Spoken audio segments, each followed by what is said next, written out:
This family of Russian sleeper agents were flown to Moscow in the biggest East-West prisoner swap since the Cold War.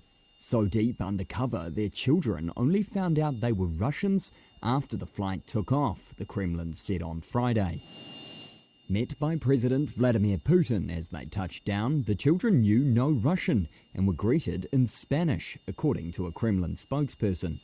The Dulcevs, a husband and wife, were convicted in a Slovenian court of pretending to be Argentinians in order to spy. While in jail, they were given restricted access to their children and feared they could lose their parental rights, the spokesperson Dmitry Peskov said. The group, upon arrival, were congratulated by Putin, and those in the military service were told they would be nominated for state awards. One of the first off the plane on Thursday was Vadim Krasikov, a hitman released by Germany and an employee of Russia's FSB security service. He was convicted by a German court of killing a former Chechen militant in a Berlin park in 2019.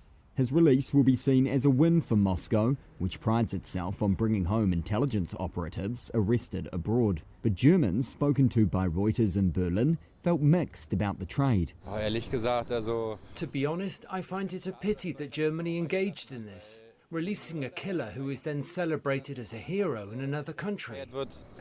The swap involved 24 prisoners, with 16 moving from Russia to the west and 8 prisoners held in the west being sent back to Russia. Although Moscow released more prisoners than it received, it was portrayed by Russian authorities as a victory and appeared to go down well on the streets. The president agreed for such an exchange. That means he was sure it was right. So I trust the president and agree with his opinion. The multi-country deal appeared to be a one-time exchange that does not reset the antagonistic US-Russia relationship, which has deteriorated sharply since Russia's 2022 invasion of Ukraine.